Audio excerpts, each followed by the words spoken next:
the discussion today is about how and, to negotiate, let's say how we are going to negotiate the present situation and find new opportunities in these challenges as we speak. And I will tell you a few of the sectors are going to have a great opportunity, which was not foreseen earlier. Some of these opportunities that used to exist will not exist in the future, and so on. So we are going to be debating about all this and give you some ideas. And I must tell you something personally about myself, because you should also know that I have been through two such recessions in the past. One was the recession in the year 2000, Y2K as we call it. So that was the first time I had started a company and I built it into 900 people, and I listed that in the year 2000. And in fact, it was in Mumbai Stock Exchange. It was my first IPO. And thereafter, I sold this company in 2002. And thereafter, I went on to start a few more companies. And in 2009, I started another one, which was outside India. This was the last IPO, my second IPO as well. In this process between that, I'd also been through 3 other exits. So I can go through some of these experiences and share with you my thoughts as we go forward. And, against specific questions, as others panelists also share their thoughts and views, I would like to also give my views about how these were negotiated in the past and how you'll be negotiating in the future. In other words, I want to say that there are challenges and equally there are opportunities. So, if you look at only as they say, right, there was a very famous, it was a blind, thinker named Helen Keller. So she said, most people look at a closed door for a long, very, very long time, that they don't see 1,000 other doors open. So, we have to remember that, if a door is closed, there are 1,000 others opening. And so with those words, I would like to, end my introductory session. And you can read more about me, so I don't want to go into more details. It's all there. You can go to my LinkedIn profile and you can read about it. Now I will hand it back to Raghavan. So I have 2 more questions with you. Sure. And then we'll go to the next speaker. Sure. So one of the main thing is, as you said, I think you have specialized knowledge in how to do a startup during a recession or a downtime. So with this, how can these startups who are already running can repurpose themselves during a crisis like this? Some pointers would be nice.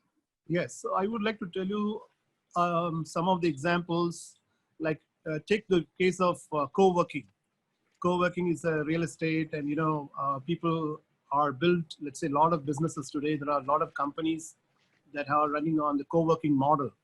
So we may have a lot of challenges there in the future, at least in the short term for next 2 years.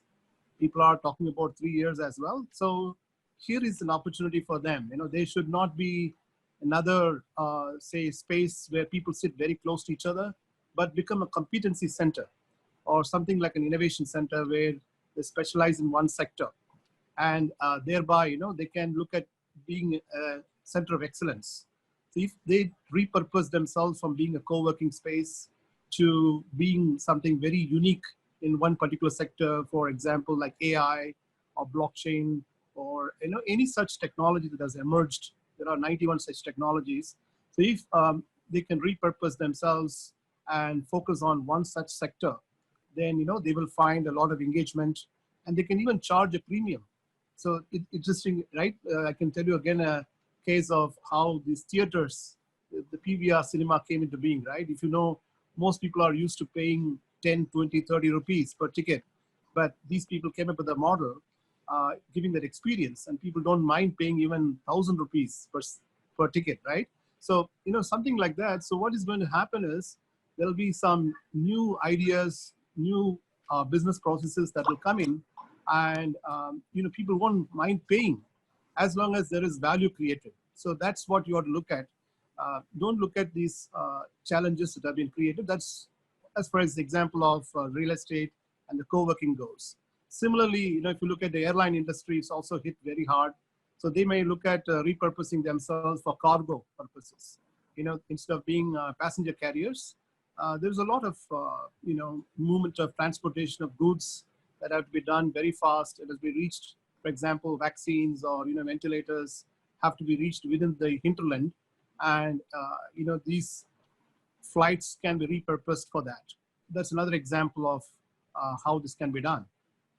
Likewise, if you look at every sector, whether it is retail, whether it is, if you're looking at, other sectors, everywhere there are such opportunities they need to repurpose. And we will go into those details, as we go into the dialogue further. So I would like to, say that every sector, every area, there are opportunities like this. And it's only important that we need to look at at new challenge being added, in addition to what is already existing, and then come up with a solution that can address the new situation that has been created. Yeah. So repurposing and pivoting or adapting to the current situation, you mean to say? Correct. Can you share some light on some of the commitments which might have been made in terms of startup investments in the last 3 months, 6 months, or even a year? And what are the points or challenges that could emerge in this relationship between the investor and the investee company, and how reevaluation and mindset change could happen from both sides? I see today specifically the good news, right? If you know, all over the world, a lot of startup investments have been happening. And one of them which stands out is a SoftBank. So there is a good news floating around that they had about 13.5 billion left in the kitty after the investments were made in the Vision 1 and 2. So they have decided to invest all of that in India. So that's a great news. So that's also great news for all the investors because, they can look at the next round, with SoftBank. Now, so I think India is emerging as a next interesting choice. Yes. But how we convert is going to be depending on all of us, the ecosystem enablers. Yes. So, so you were asking me this question about what the investors are thinking. Yeah. Present investors, of course, we have Gauri, she will talk about it, but the general opinion, I'm party to some of these investments. So I can tell you, most investors are looking at consolidating what they've already invested. They will not be making fresh investments. They are only looking at helping the existing portfolio of startups to survive. And they have to get through this. So there is also a very famous saying, if you can survive next 3 years, you can come and see us. We will make further investments. And so this is how, these investors are putting out challenge to entrepreneurs. Yeah, and thank you for your thoughts. Under this interesting situation, which is a bit challenging also, the student startup and innovation policy actually presents a very good opportunity for anyone with an idea to reach up to a product stage. The idea to prototype to a working product and then exploring a product market fit. So this value chain is being enabled by all the colleges and the principals. And we also consider students who have left the college, but up to 5 years after completing their college, we still consider them as student startup and innovation beneficiary. So I think for the SSIP policy, as much it is concerned, things are looking very bullish, I would say, because this is a time where we have to invest more in ideas. So with these thoughts, I now request Ms. Gauri Kuchhal to come online, and also can you please start with a brief introduction? Firstly, thank you to GTU, iHub, Rajan sir and Hiranmay for having me here for today's panel discussion. My name is Gauri Kuchhal. I am a principal with Artha Venture Fund. We are an early stage VC. We invest in startups. We are a 200 crore corpus fund, and we have made about 7 investments till date. Okay. Just moving on to my thoughts about this COVID and how we are coping up with our portfolio companies. It's been almost 6 months into the lockdown, and still there is no clarity on how things are going to really play out in the future. Just recalling Darwin's famous quote, "It's not the strongest or the most intelligent who survives, it's the one who adapts to the change the fastest." And that precisely has been our mantra we've been drawing strength from during these unprecedented times. And the reason I'm saying unprecedented, because for no one in the last 2 to 3 generations has seen such an event. So there is no comparable or a memory to take cue from. Who would have thought this virus could become so viral? Jokes apart, how the events have been unfolding around this has also been very strange. The developed nations are the epicenter for this COVID. Price of oil has fallen to minus $37 per barrel. The GDP growth for this quarter in India is about nearly minus 4%. The quarter 2 looks bad. Quarter 3, quarter 4 might see some improvement, but overall the future looks bleak, and there has been a liquidity crunch for the SME sector. Now, amidst this entire chaos, we started working with our portfolio companies and just concentrating on the motto that survival is the only thing that matters right now for them. We started with organizing their budget, building various scenarios on how to survive this lockdown, and then further testing them to ensure that they do survive this crisis. Within a week, most of our portfolio companies were ready with 3 scenarios from best to worst, with the basic assumption that there would be no revenue in this quarter, 0 revenue, and the further on growth will be staggered. We can talk more about this subsequently. And they had comfortably shifted their team to work from home, rationalizing their costs to increase the runway. And once that was done, they were working on the alternative sources of income, how else they can pivot, what the incremental revenue can they get through this period. Just to give an example, one of our portfolio companies, Everest, the day the lockdown was announced, they were scrambling to get parking space for their 700 plus cars. And within 1 week, they started working with Bombay Police to become a taxi to ferry the frontline workers. And now they have tied up with the banks and the hospital to transport their employees. Dalchini had 50 plus vending machines operational within 1.5 to 2 weeks of this lockdown, just catering to the IT companies in Noida and Gurgaon who are back end of banks, and they had to remain open. So what I'm trying to say is that there really is no similar event to fall back on or to take guidance from. 2008 financial crisis or the Y2K crisis were vastly different. None of them were impacting the health of people in 150 nations. And this crisis has almost been like a reset button for the whole economy. And one thing I keep emphasizing is that the startups, the biggest advantage a startup has, that they can be nimble, they can be agile. And my guess, your guess is as good as a guess. What happens tomorrow, nobody knows. There is also, people are predicting that COVID will come back. There will be a W-shaped recovery. So every startup can write their own playbook. And there will be a new normal. For example, I just got a forward from saying that the TCS plans to have 75% of the workforce work from home. So and probably other IT companies will follow. So just to end this too shall pass, but the startups need to have a strategy and intend to increase their runway. If you have a runway of about 3 to 4 months, if you're in a very bad position, you need to increase that runway to at least 18 months. Clear strategy needs to be thought through, and I'm sorry, hope is not a strategy. There has to be clear actions taken. And if you survive this, just a silver lining, you will be probably 10x stronger than any other company, or as you would have been, this is the hardest what you've seen in the last 100 years. Thank you. Yes, this COVID has actually broken all the mental models that we had about working, that we had about finances. Even I can say from my personal example, our government departments, which have been, slowly looking at IT automation or remote working, we have been able to bring out a lot of results in remote working and other technologies and adaptation. So right now, I think this pressure and the situation has created a very open mindset for us. So in terms of survival of the startups, as you said, the runway, what are some of the liquidity options that right now startups are banking? Say if you have any innovative ideas in terms of engaging with the customers, or banks are also in a very hard liquidity position, accessibility is difficult. So can you throw some light on the liquidity management for startups? So, so two things I'll talk about.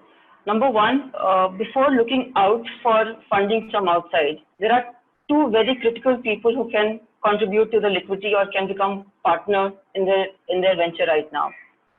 Your team and your customers.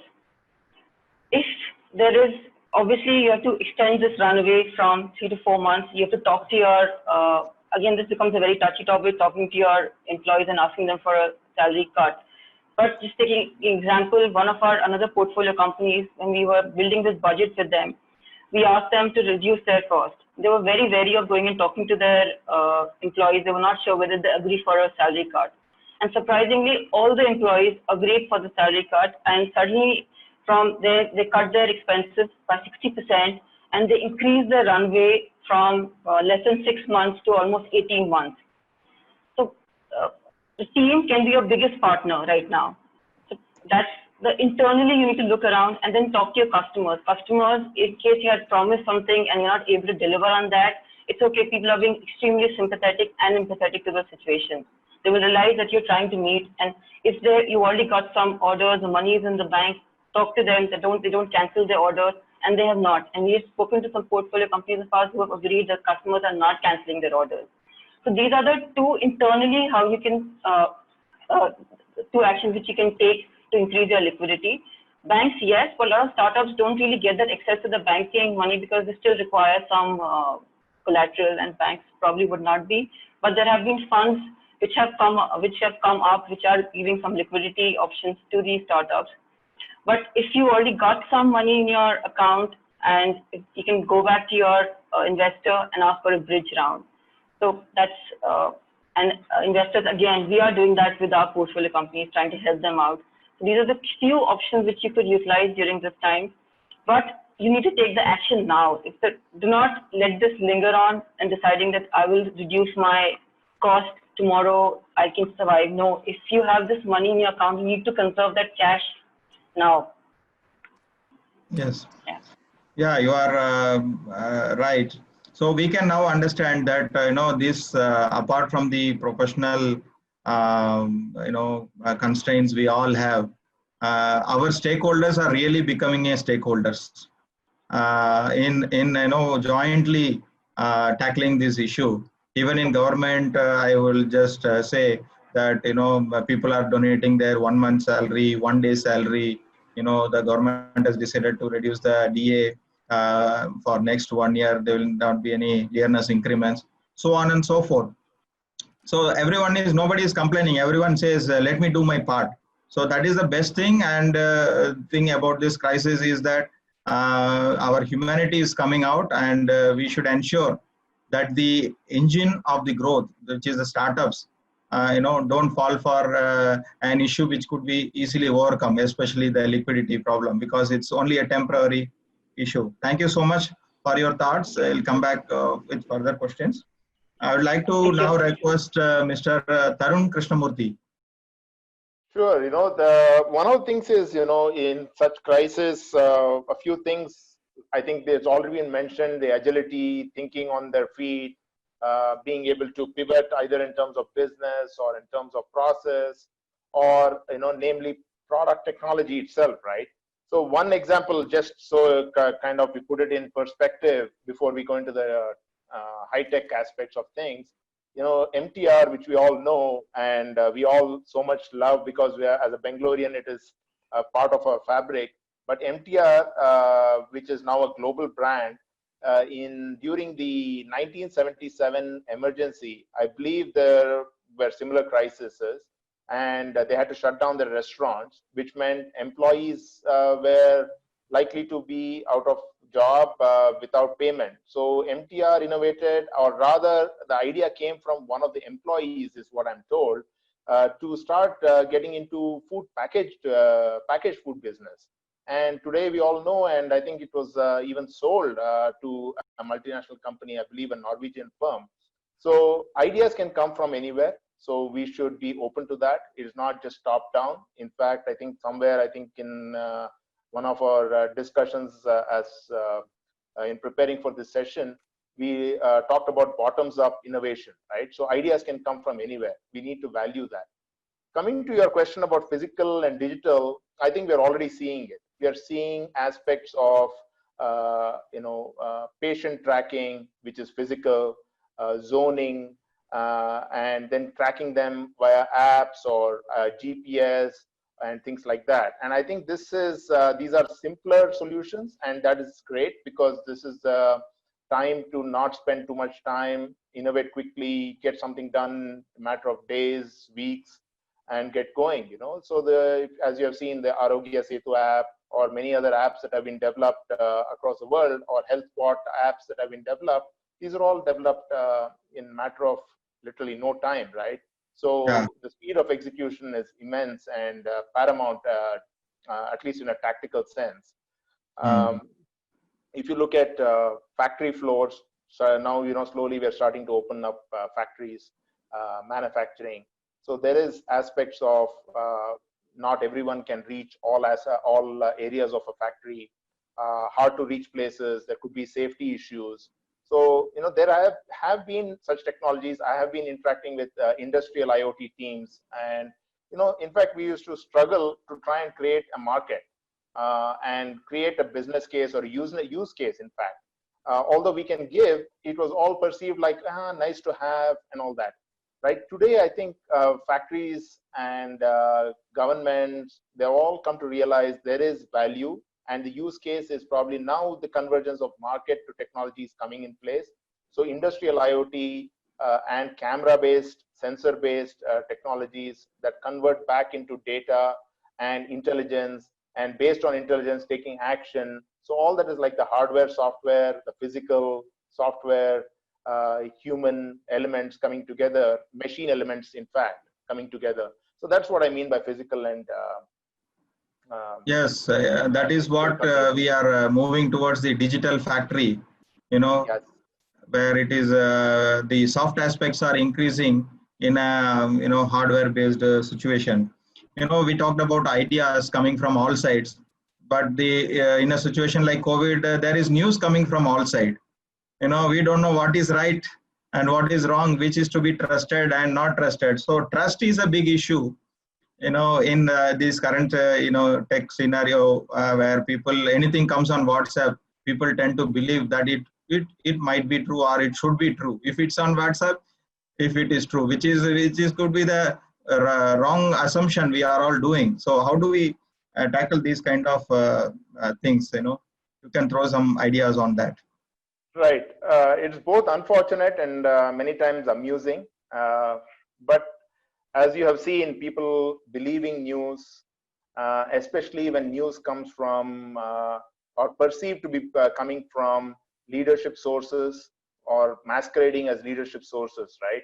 People tend to believe. And we have seen that. I don't want to take names, but we have seen what is happening even in US.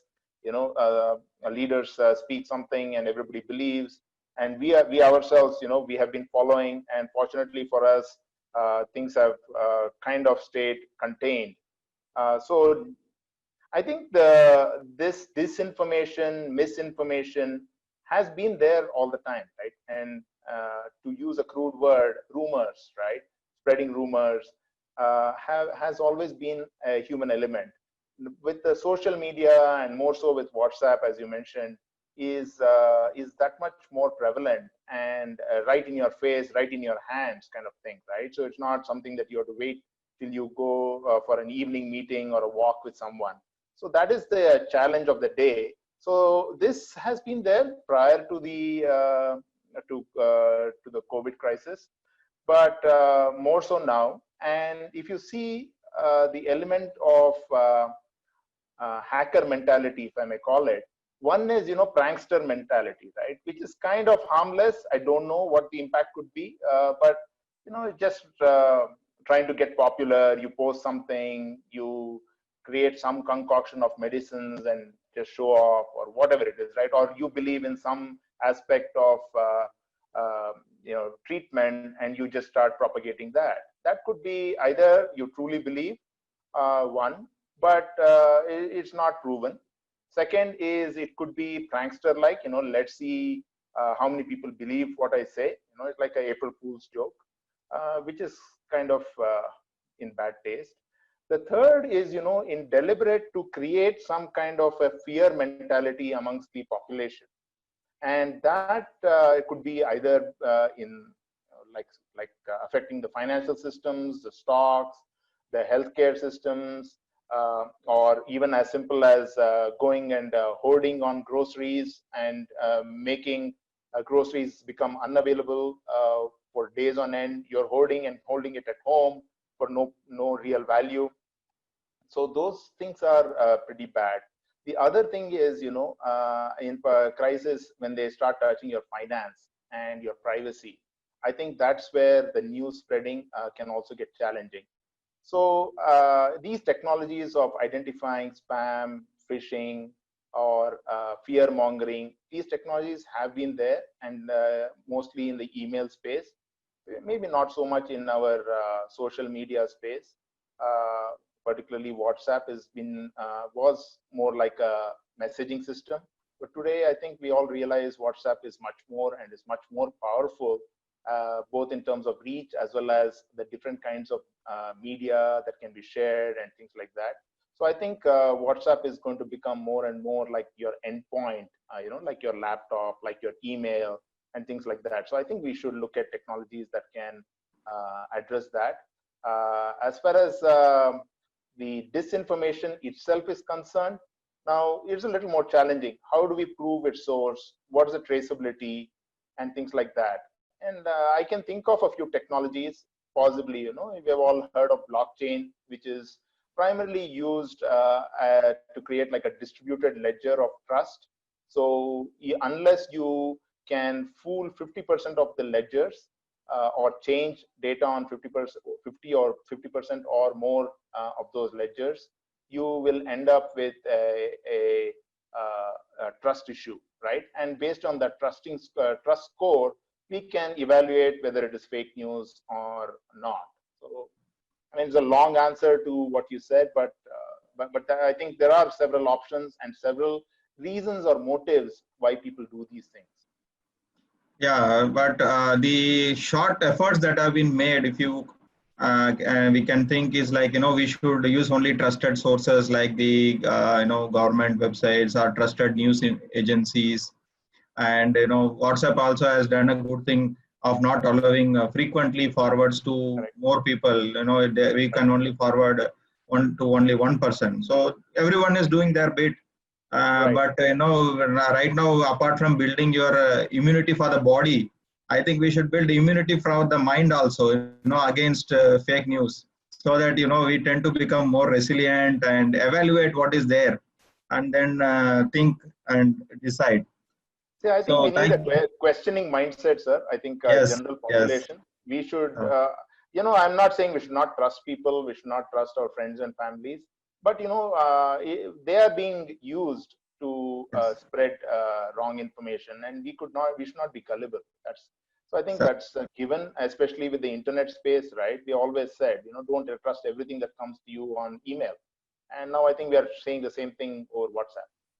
Yeah, in my opinion, I think trust is only fueling fake news. You trust the person, not the news. So since you trust someone, you tend to forward the news or something he's sharing. Because so I think the trust is little bit, we are misplacing in this digital world. No, that is the technology. That's the technology opportunity we have, I believe. Where we can create validate trust and traceability and reputation and identity of sources, identity of people. And there are several technologies: identity management systems, blockchain systems, and looking at big data combinations to see what is more valid. I think this is also happening over e-commerce sites, right? I mean, there are malicious, I won't say malicious, I'm saying maybe perversive, where people give fake feedback on products, right? Misguiding the population. So meanwhile, I would like to invite Mr. Ashok ji, founder of Startup 360. He's a well-rounded, experienced person. So the option I see is what a beautiful situation we are in, because we have one problem which is connecting all 175 countries. So world is together. We are together to solve problems. So definitely, as a prediction, many people predict. I also predict world is not going to be the same when we come back after COVID times. So to my fellow entrepreneurs, few tips is I would say if you are in ideator stage, there are some things which you can work towards. There are if you are in early stage, yes, there are some things you need to do. If you are in growth phase, there are different strokes you can do. But important is now is the time to act. You can't sit idle. Past strokes will not work.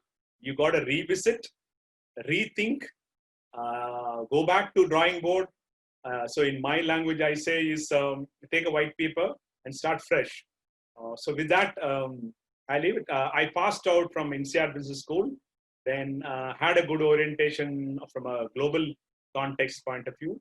And one great thing which I see is any successful story so far, good times, bad times, is only way it works, like Varad says, is collaboration. More hands, better. More healthy hands, much better. And I think one of our fellow panelists also said is the difference between good people, good companies and great companies is the speed, right? Speed at which you bounce back in these tough times. So that's my overall view of startup ecosystem, and happy to take on questions from there. Thank you for the ideas, and some question I would like to ask related to how the promoter should manage himself. You said you need to be there to bounce back after some time. It's called a resilience.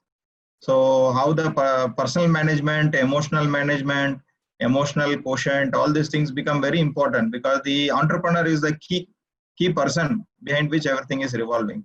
Correct. Brilliant question. Thanks for asking, because that's been my heart as well. See, in all this game, everyone talks about analysis, everyone talks about environment, everyone talks about funding, people, customers, problems, structures, all of it. So the fulcrum of all this is the entrepreneur or the promoter. He or she has to lead from the front. And mind you, these challenges around us there is no single solution. And there is no standard solution as well. It is customized and contextual to you as a promoter's current challenges. And at the same time, you see, personally also, all of us also go through these challenges. Like typical last 35 days, all of us in our own individual self, we have been also grappling with anxieties, depressions, confusions, a little bit of frustrations, little of joy, and all this every human being goes through. But at the same time, as an entrepreneur, you have to manage the other challenges around you.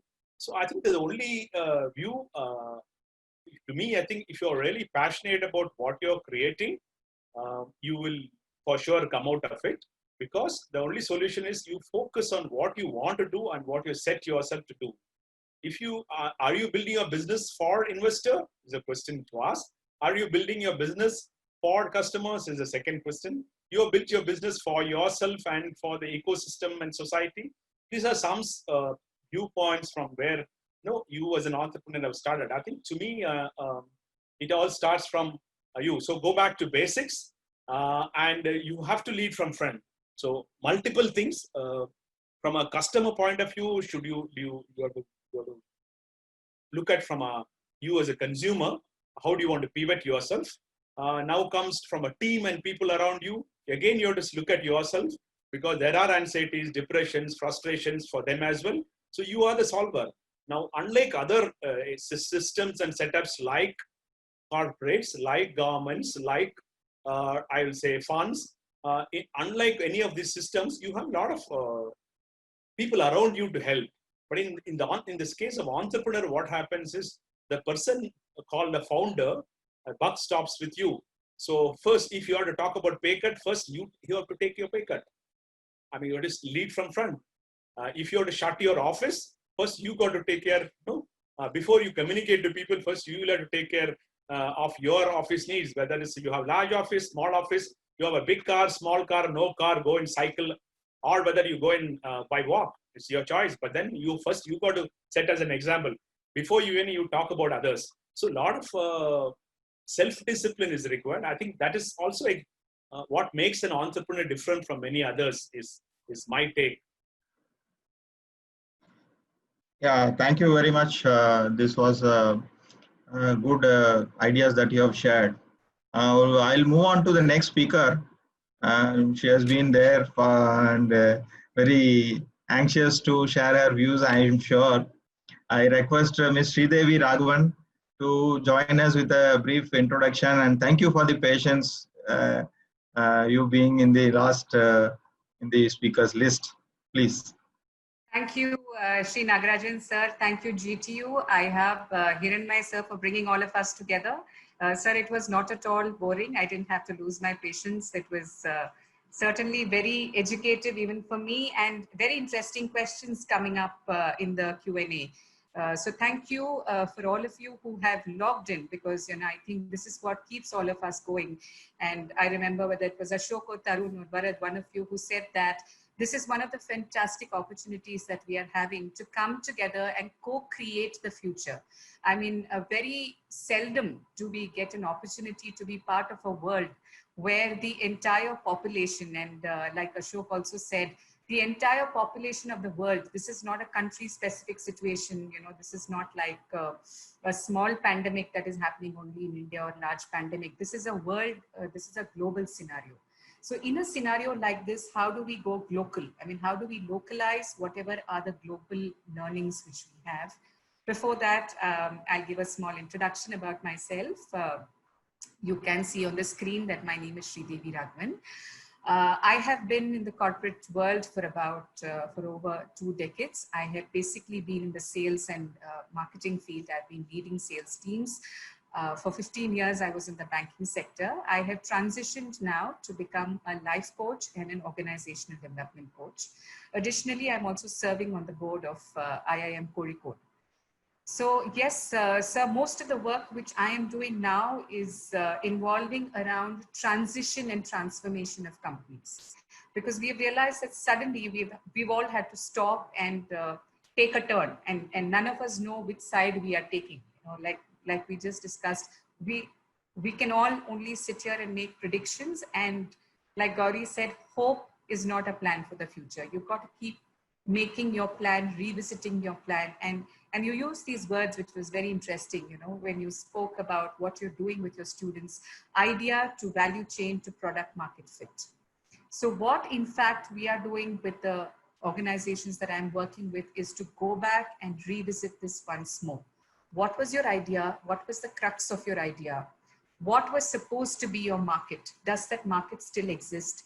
What is your product and where was it supposed to fit? Does it still fit into the market that you wanted it to fit?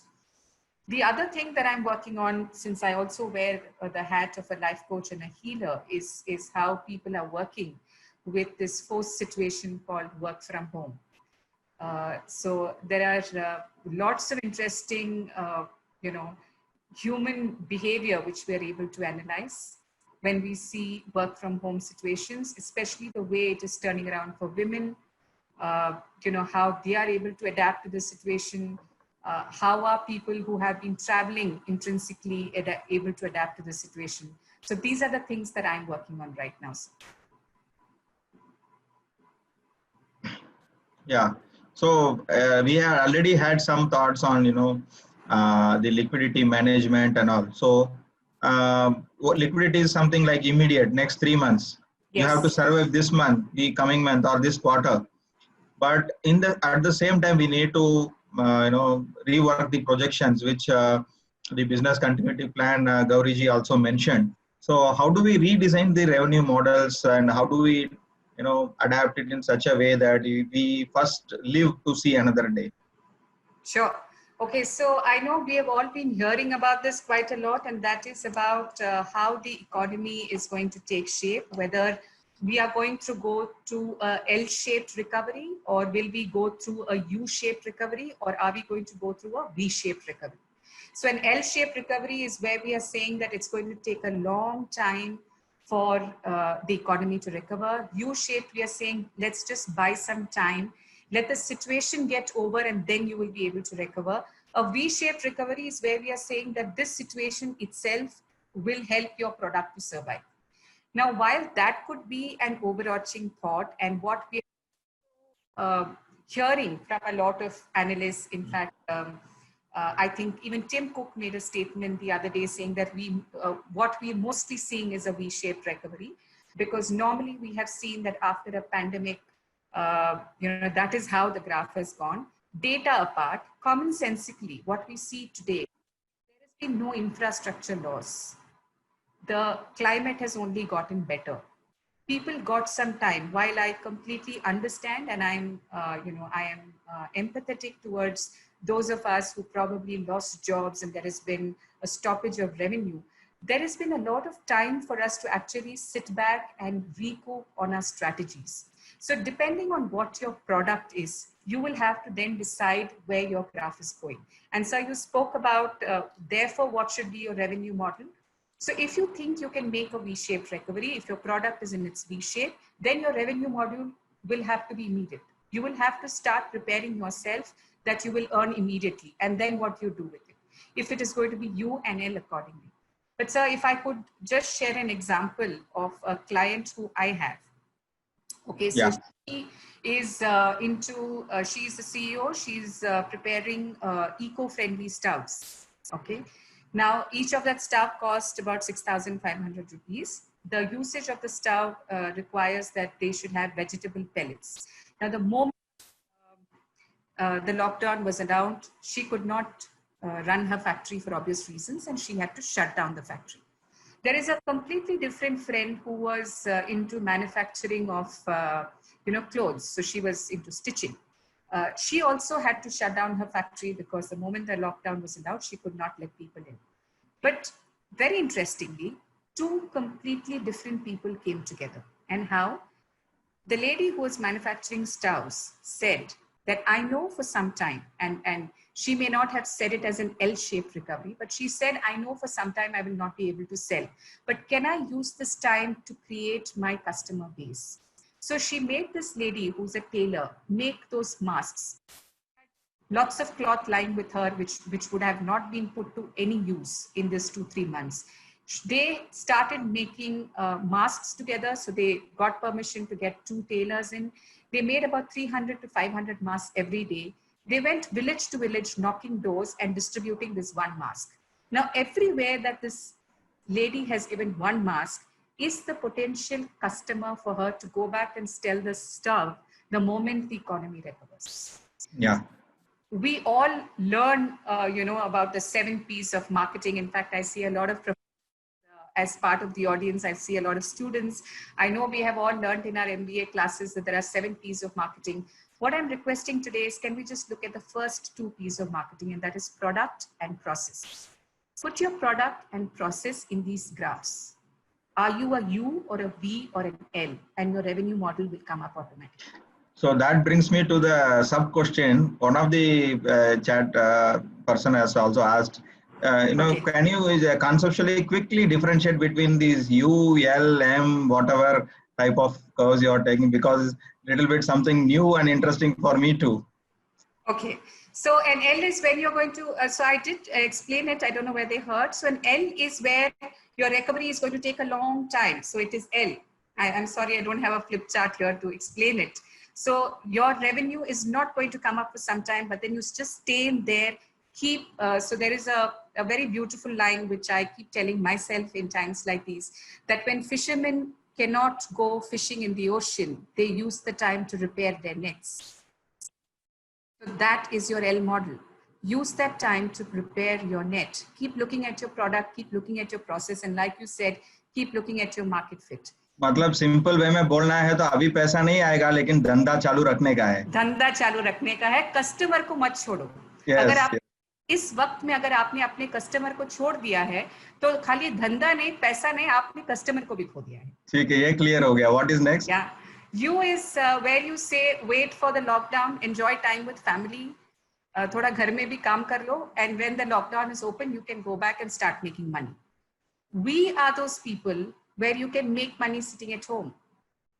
Where this is the time for you to see that tailor lady who otherwise had a very U model of work, turned it into a V model. She immediately made money. You have thinking on your feet. Yes. So ultimately, the startup should think whether I can make money, whether I can make customers, or whether I can make both and do what is possible. Yes. Or whether I should just hang in there and not give up. I think you should write a blog for us and we will post it in our website on this concept. Sir. My pleasure. My pleasure. Yeah, thank you so much for your ideas. I think we'll now go for the second round. A lot of questions about digitization in education is also coming up. I think Hiranmai should have a small comment on whether we can sustain and what are the things we should do for overall education, not just startups. A quick comment from Hiranmai. Thank you, Nagarajan sir. Thank you all esteemed panelists and all the participants who are with us today. I think one of the industry which was supposed to be disrupted was education before. We have somehow captivated that industry not to get disrupted. And COVID-19 has acted as a catalyst for that. I mean, there used to be MOOCs, there used to be digital education, there used to be environments, but somehow the problem was not with the product of education, the problem was in our mindset. And this COVID-19, I remember a month before, all of these institutes used to say the students will not sit more than 40 minutes to listen here, Zoom meetings and video meetings and all. And I was talking to a couple of university founders and they told that they completed their semester and exams on video conferencing facilities. So what probably is going to be disrupted one industry more is education, because it's a huge industry in India per se. And more than 900 universities exist, both public and private. So I think the disruption will not only come from the content side or the delivery side, it will also come in the perspective of how the entire brick and mortar higher education industry works. Because many often, I mean, I closely work with AICTE for the regulatory aspects of innovation and entrepreneurship. And if you go to this regulatory agency, they ask you how many toilets you have, are they clean enough, how many playgrounds you have, what storage of building you have, how many classrooms you have. Now, probably they need to reorient their question. They need to ask you what kind of bandwidth you have, how many people can be learned online, whether you can run a classroom in the midnight, are you going to regulate or not regulate? So I think it is going to be a new kind of football field in which the goalpost will be variables. And the scoring people who are going to score the game, they need to look at where is the goalpost, and the midfielder can score, the defender can score, even the goalkeeper can run and score. So I think the rules are going to be unbounded very, very significantly. And somehow technology adoption in primary and secondary education has been seen in the last decade. If you look at 60% of revenue of educational technology startups come to the K-12 segment. Probably people joke that, in school we go to learn, in college you go to get degrees. But now the game is going to change because there are two challenges. One, the mode of education and the method of engagement will change. And second way, if somebody can learn better online and deliver value, nobody cares what degrees he gets and what kind of certification he got from what kind of regulated colleges. I think it will create challenges for regulatory agencies also. If they doesn't innovate, then this will really kind of stimulate the entire innovation possibility, because I believe there might be many institutions or many universities or many education departments would be like to disrupt themselves, but they're also looking to the regulatory agency. They're also looking to what parents think. They're also looking to how students think. But I think significantly, sir, there is going to be a change. And so far as the end users are getting benefited by learning mechanism, I don't think so the 10 to 5 or 3 to 6 or any of these timelines are going to stick. But this is going to be a huge market for entrepreneurs who are trying to solve the learning environment also. Already platforms like Upgrades and others are doing well. I mean, look at the valuation of Zoom, which has come up recently, right? So I think we need to understand, and most of these entrepreneurs used to kind of copy. So we typically in the Sequoia's investment pedagogy, they call it as this for that logic. If there is a business model which has worked in Brazil, immediately the investor look for a startup in India. Is there a startup who can copy that Brazilian startup and implement in India? Or if something has worked in Oslo, can somebody copy in India and execute that and will put money? It's like copying Airbnb and making Oyo and copying Uber and making Ola. But interestingly, the way higher education industry is going to disrupt, we need to look at it in our context and design solution. There is not a large scale education system like India across outside the globe. So probably if you can understand our own challenge and create better solutions, entrepreneurs will make value and money both, end users will make money and value both. And I think we don't need to have challenge to look when to shift this calendar of education. People can learn in midnight and still acquire skill. So thank you, Hiranmai. That was a very rounded answer covering all aspects of the higher education and educational startup scenario. Now I'm coming back to Gauri ji for your quick comments on what do you think about how we can strengthen the investor network in Gujarat. This is about long term. We want to take the Gujarat ecosystem to the next level, and COVID presents an opportunity for us as the Gujarat ecosystem also.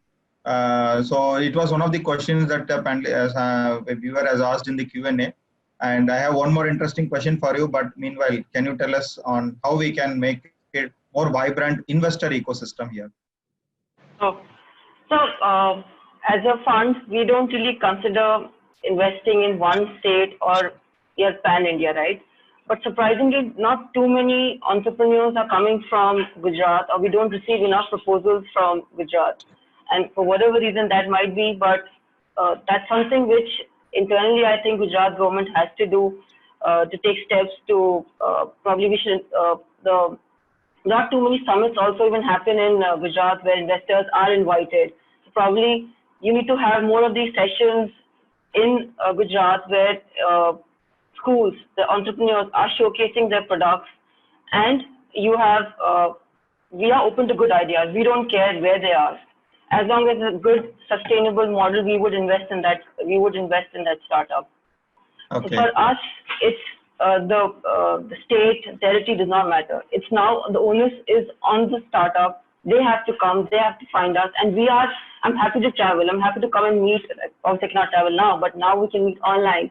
But happy to come, give sessions, talk to them, and if they need mentoring, if they require help to grow their startup, we're happy to do that. And we've been doing that. We have office hours, and like somebody mentioned, are we still investing? So there is silver lining. We are looking at investments. Probably they have slowed down, but we have not stopped. In fact, we are going to close one transaction during this COVID, where there has been no face-to-face meeting, but all online meeting. So, yeah. Yeah, I think you're right. We need to have more interactions and platforms to facilitate startups to meet the investors. Because even within this panel discussion, I have seen two pictures in the chat box, which has been asking for funding, and they are a little bit ahead of the curve in terms of, they are looking at some sizable funding. It seems they are in a very mature stage. Another question to you is how to, certain things to keep in mind to make a go-to-market strategy in this situation. Who is like, sort of product is there, but how to go to market. So something, if you have any ideas on that. Okay. So again, I think Sri covered that also.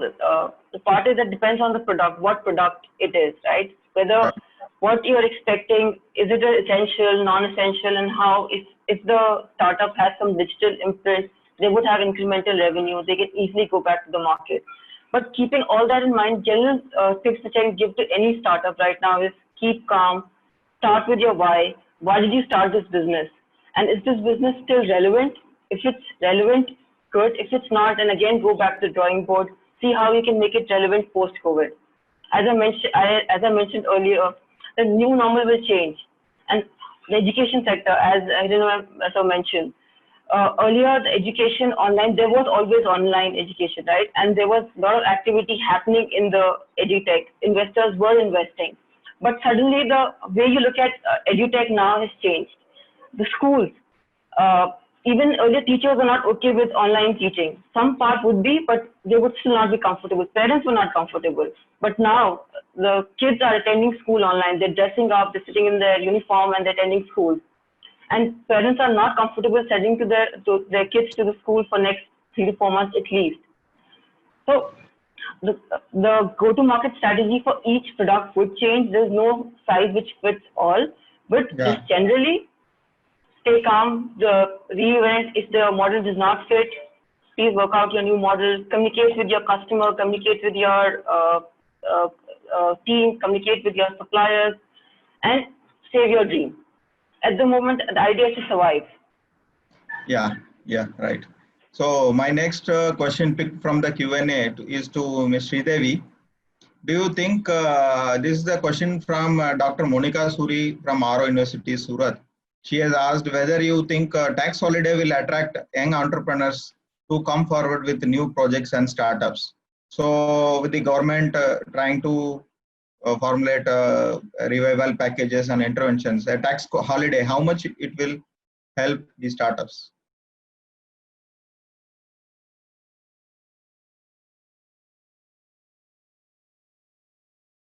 Your mic is on mute.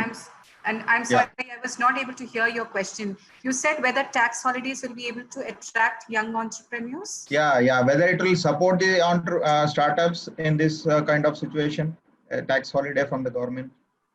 See, for startups, there is already a lot of provisions that has been given by the government of India. In fact, Mr. Hiranmay would be able to add more to it.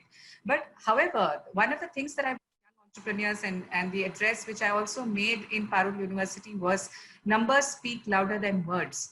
So today is the time that you have to start getting your customers in. You have to start going back, even the GTM question which you asked, the go-to-market strategy. One of the things that I tell the young startups when we talk to them, or even established companies, is have you got a standard format down? Have you written down what is your product, what is your process, what is your pricing, who's your customer, and keep revisiting this at all times. And ultimately, you will also have to start generating revenue. It is not always about saving, or it is not always about funding. We all have a business on the table because we want to start generating revenue from the business. Yes, in order that your revenues are not eaten up, you may want to have some sort of concessions, which the government will give from time to time. But the government is also in a very vicious cycle. If you understand it in a very simple term, only when taxpayers pay tax, then the government will have some money in the coffers and then can pass on subsidies to somebody. Now, if everything is going to get stuck, then where is the money going to move? Somewhere you've got to keep going. You have to keep moving around as a stream. So revenue generation, according to me, has to come primarily to your mind than a tax holiday. Okay. Yeah, so it is a sort of a cycle. It can be vicious or it can be positive, depending on how everyone is going to contribute to it. Yes. So I think my next question will be to Mr. Tarun. It is on digital factories. Meanwhile, I would request other panelists to have a look at the questions, and you can also choose something that you would like to answer. So Tarunji, the question to you is, in a situation like this, will the factories will go for digital solutions, digital factories and software integration with hardware? Will they go for a digital solution, or will they think of survival? How do they make the trade-off or the choice to invest or not to invest in a digital solution? It's hard to comment on how each business will react to this, sir. But I think, one of the things I always say is, tech is an enabler, right? So we need to identify the problem and the solution for that. So technology, we can always overcome. We can always pick up a combination of technologies, build a seamless solution. All that is the good part, and that's the best part of this whole exercise. The thing is, when you identify a problem, I guess this is going to a little bit of fundamentals of taking an idea, because all of us come with several ideas. I'm sure there are tons of ideas in everyone on this session today. So how do you take an idea, validate an idea? And I've been answering a few questions and along these lines that have been. Yes, I have seen that you are chatting away on the side. No, it's interesting. I get more excited about engaging with each of these people. So, yeah. And that I'm getting a little drawn into that. So, so the ideas, right? Taking an idea, validating it, customer validation, whether there's a business for it. So the problem, I think the investors will definitely tell you, right? When you create, and Ashok also has been helping several coaches, several students and several startups create a pitch deck. In that pitch deck, you're going to say, is the problem large enough? Is it an addressable problem? Is there enough paying customers that you will get? And things like that. So I think your question is related to whether people will go conservative, save money, and do things like that. Now it goes, let us take another example, right? Today, if you see even in apartments, gated communities, gated tech parks, a lot of security people still are there, right? But you have seen, and in fact, I was involved with one such startup. There are apartment and gated communities have started using visitor and material movement management applications. When we were trying to introduce that, question was, what is the value of that? Now, the value is determined only over time to an extent. It cannot be seen upfront, and sometimes it's iterative. So you solve a small problem, then you realize the next stage of the problem, and then you solve that, and eventually it comes out like a full stack solution. So I think I would suggest to, even if the factories are conservative, to look at the problem. If it is worth solving, experiment. And there are several students, I'm sure, on this session, several incubators, accelerators who can mobilize some, jugaad solutions, let's call it that, right? So that we are not talking something very expensive. We create something small, show that incremental value. And then I think, you have made your point. That's when I think most people, most factories, most customers will realize that there is more to this, and eventually partner. And that's one of the things, I talk about, which is MVP. MVP, everybody says, is, minimum viable product. I also use that as a pun to say minimum viable partnership. So how can we generate that minimum viable partnering with customers, could be the factories in this case, and see how we can show them a small solution and then go from there.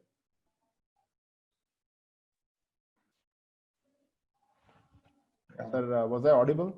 Yes, I just had a small glitch. Now it's okay. All right. Yeah. So thank you for the comments on that trade-off or the call that is supposed to be taken. So now I would like to request Ashok ji, because all questions seem like, I can pose to you, So now I think I should leave the choice to you to take one or two questions from the things that have been posed here. Especially one thing that caught my eye was related to, reaching students who are in the rural, where connectivity problems are there. How do we look at it? Challenges on digital education, and anything else that you would like to revert on. Sure. See, I think on 2-3 fronts and some questions which also caught my eye was, let me start with Gujarat. I think what a fantastic entrepreneurial state. And I think world and India looks upon Gujarat as an entrepreneurial state. And so that is one side of the story. The other side, if you see the new tech startup ecosystem, there are other levers which can help to gain traction faster. So I think the gap, if you see Gujarat ecosystem, I mean, this is a question which I keep getting this question whenever I talk to people in Gujarat. They saying, how do we get the best of both? Right? One is there is already entrepreneurial DNA and ecosystem in Gujarat. The other side is there is technology, what do you call, availability in some places like Mumbai, Bangalore or Pune or Hyderabad and things like that, right? The other end is money is available. But the thing is, how do we bring all this together? So if you ask me the one solution, is there a one solution? Yes, there is a magic wand here is collaboration. Like the traditional model of entrepreneurship to me is you have an idea, you service a set of customers, you build your business and you scale it in line with your terms and cater to a market which is around you. I think the new age mechanism, which is the typical tech startups or promoters who do it, is they scale it beyond the local market, they scale to country or the globe. So here the big difference is, I think the thinking of the entrepreneurial thinking of going beyond local ecosystem or scale the business, right? When you scale, I think you'll have to trust people.